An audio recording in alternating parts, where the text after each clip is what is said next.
Hello, Hollywood is us. Arrow, how's it going? Man, just living life, having fun, and getting ready to go check out some movies. Let's go find some. Yes. Have you seen Nope? Yeah, I have.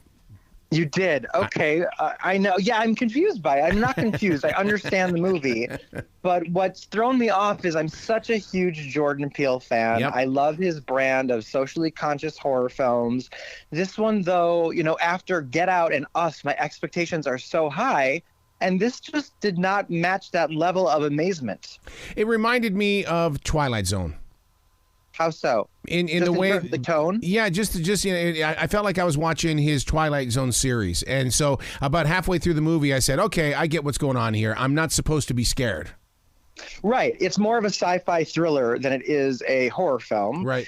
And it's the thing is first of all, it's very derivative of M. Night Shyamalan's Signs, which is a much better movie. Yep. And so we've seen this done before in a way that was emotional. Yeah.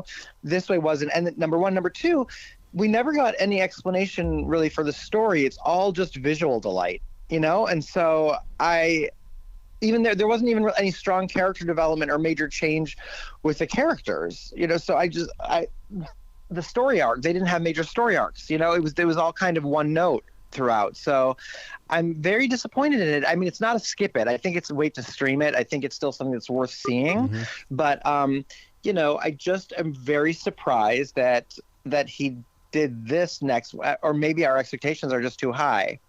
Someone told me that you have to go back a second and a third time to watch it, and I was thinking to myself, why do I have to do that? Yeah, I don't want to do that. Yeah. I mean, some movies I love and want to see three times, like, Secrets of Dumbledore, certain movies. But this is one that I would see it again. Maybe I'll watch it if I catch it on cable or some streaming service someday. But I'm not unless they're going to give us some more story, which I don't think it's there. I mean, there might be some other hints, but it's not like you're going to understand more at the beginning, because it does deliver on a lot of visual stuff. Yeah. I mean, it's almost like I didn't understand what the thing was. Was it an alien? Was it a giant jellyfish in the sky? I mean, what was it? Well, now we're getting to spoiler alert territory, I think, a little bit. Okay, we better stop there.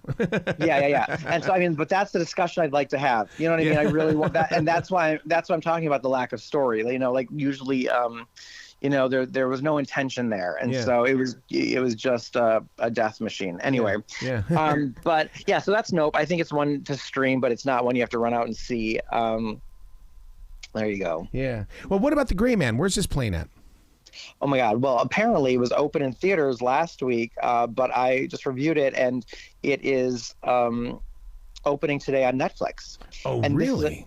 Huge blockbuster, $200 million production budget, directed by the Russo brothers, who previously directed two Captain America movies and two Avengers films. They reteam here with their Captain America, Chris Evans, and this time he plays a villain in The Gray Man. The Gray Man is like a James Bond, Jason Bourne, Mission Impossible type film. It's big, it's splashy, it's fun. It's really Ryan Gosling's film. Ryan Gosling is a convicted felon who's recruited by the CIA to become an assassin. And then you've got a bunch of other really cool stars like Regé-Jean Page, who was in Bridgerton season one, Ana de Armas, Billy Bob Thornton. Oh, really? And it shows that they spent this much money. I mean, the effects, the action scenes, I feel like Ryan Gosling is the greatest action star. I mean, let's just give it to him at this point. Yep. And it's delightful. It's fun. It's exciting. It has all the great, innovative things you haven't seen before in action scenes, cool locations all over the world. It does drag a little bit. But that's why it's fine. It's on Netflix. Watch it at home. You can pause it if you need to. Come back to it the next day. It's streaming on Netflix today, so I don't have to say see it. I can say stream it, Now, is this a Netflix film? Yes. Oh. Netflix produced and made. That's why it was in theaters last week, and it's on. Okay, and now I understand. Right. Yeah, Netflix sometimes does that where they'll release something. You've seen that before, right? Well, they'll release it in theaters. My God. I remember when Netflix started doing that, and a lot of critics and stuff like that were upset because they're going, what does Netflix think they're doing? They're not a movie company. Yeah, they are. Listen, yeah, they are. When they're dropping $200 million on a film, I mean, they're doing whatever they want. They're whatever they want. Yeah, but so it's great. I mean, I loved the Graham. That's one I would watch again. That's one that like they may do a sequel. You know? Oh wow, wow. Okay, Yeah. Anything Possible. What is that all about? Anything's possible. Okay, so this is the theme this week is we've got really great Hollywood heavyweight directors. So from the Russo brothers to Jordan Peele, now we've got a directorial debut by Tony, Emmy, and Grammy-winning star Billy Porter, Really? who I love. You know, he originated the role on Broadway and won the Tony Award for Lola and Kinky Boots musical. He won the Emmy for Pose. And he's just, I love him, you know, and he's great. It's fun to see him sit in the director's chair for a feature film. And this debuts today on Amazon Prime Video. Oh, right. And it's a teenage romantic comedy. So it's basically like Billy Porter doing his best John Hughes impression. But instead of the 1980s, it's very, very contemporary. It's about a trans girl in high school and all the trials and tribulations of not only dealing with that, but also first love. And it's as romantic as it is funny and charming and dramatic and really, I'm very proud of him, and I think it's a really great message in this movie. The title says it all. Anything's possible, and it's really about the notion of the freedom to feel that anything is possible for your future. Where some people, like you imagine, trans teens are felt like they're put in a box, or other people, you know, thrust upon them expectations or what they think they can achieve. And so to be able to find for any of us to have the freedom to feel that our future, anything is possible in our future, especially in that high school range, to feel like your future has possibility is so profound and powerful and great. And so Anything's Possible is really a cute rom-com. Oh, see, there's that word. They said they were coming back, and you just said it. Yeah, they are. I mean, you know, it's and the key is doing something a little bit different. Yeah, yeah. See, I like a good rom-com because that's the kind of stuff that creates water cooler conversation. Oh, for sure. I mean, well, any good thing. I mean, even Nope, which you know, had you and I seen together, or maybe you and I should have a spoiler-filled conversation when we're not on air sometime. You know what I mean? Because I would really love to dissect that with you a little bit, but we'll probably just run in circles around each other, right? That might be one of those things, like like because in 2 or 3 weeks, maybe we should do that in the way that, because by that time people would have seen the movie. Yeah, exactly. There's so much in this movie that I recognize and I respected him for it, but at the same time, I'm in the same shoes that you are. Yeah, exactly. I mean, and I was just about to say something that like ruins the ending, and so I have to bite my tongue. But I'm so upset. I'm thinking about it now. And I'm so upset about it, which is weird because I was leaving the theater thinking I was going to say see it, but when I sat down last night to write my review for TV, I realized, gosh, I have some big problems with this movie. Yeah. And so I ended up, my rating is stream it. That's why you don't really know until you flush everything out. Well, yeah, because I was hoping, like I brought up before, Twilight Zone. That would have been a good 3-part episode of the Twilight Zone. Totally. Absolutely. And you know what else is something? This is a total non sequitur, but something else that would be really fun to review someday? McDonald's breakfast. Oh, my God. It's not a movie. It's junk food, but I just feel like for some reason, I don't know. I wish we could do a universal poll of how often do people get McDonald's breakfast, Yep. Or if they're not getting it often, how often do they want it? Yeah. See, that's so funny you say that, because when I have an early morning promotion, or if I'm doing something during those early hours, it's like I'll look at my wife and I'll go, McDonald's.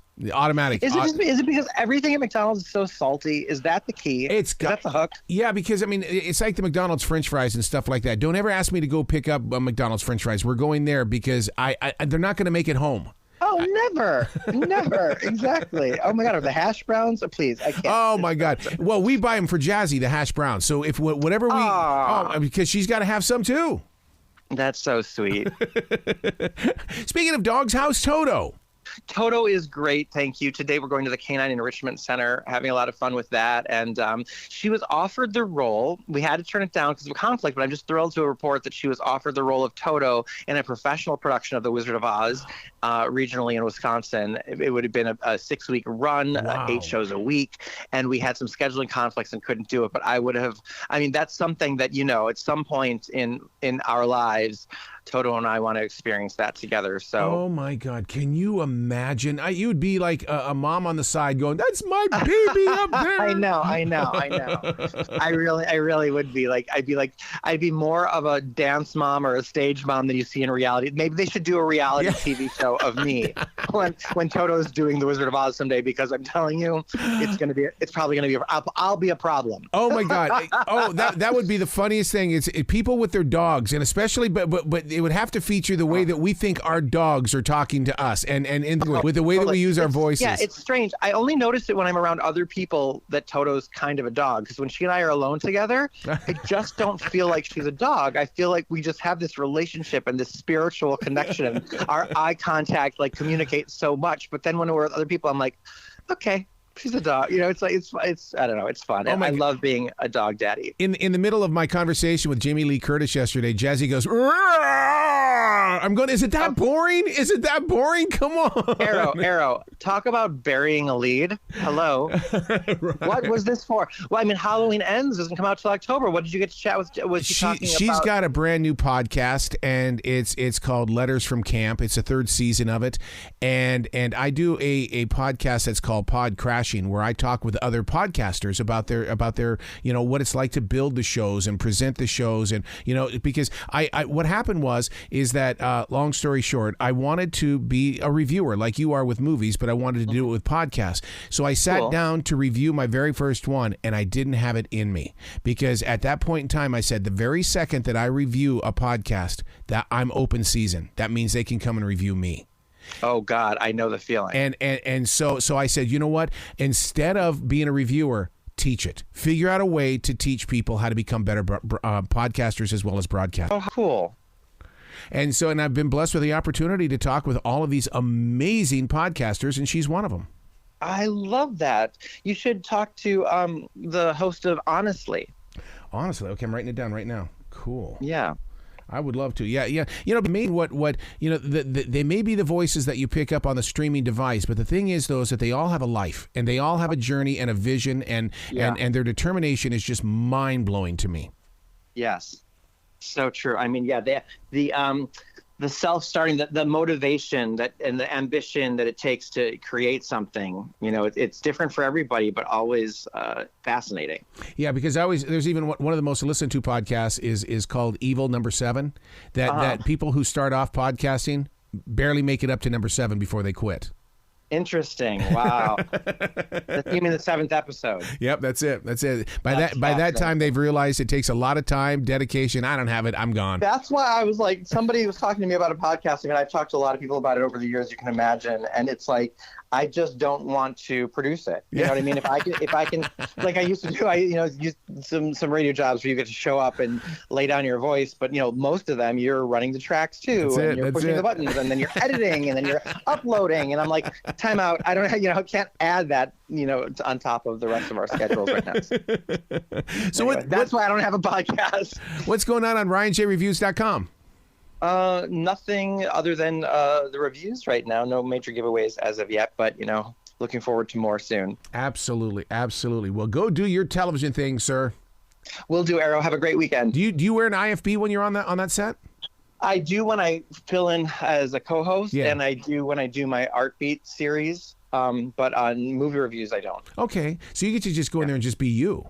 Yeah, it's fun. Oh, I love it. And I've been doing it for 10 years now, every week. So it's like I kind of have a good sense of the rhythm, and I know the studio and what everybody's doing. I kind of know when I have to get, And when you start out in radio too, when you're doing live radio, you got a really good sense of how to hit 30 seconds or 2 minutes, so I'm very grateful for radio. Oh man, you're absolutely right about that. If listeners truly understood the journeys that we all have taken, would they be fans, or would they go, I got to get out of here, this is too much?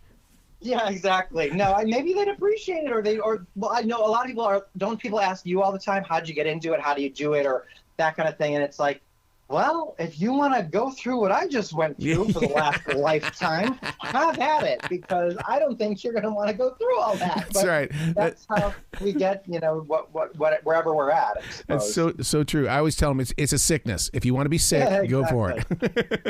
Well, you be brilliant this weekend, sir. Thank you, Arrow. You too. Thanks.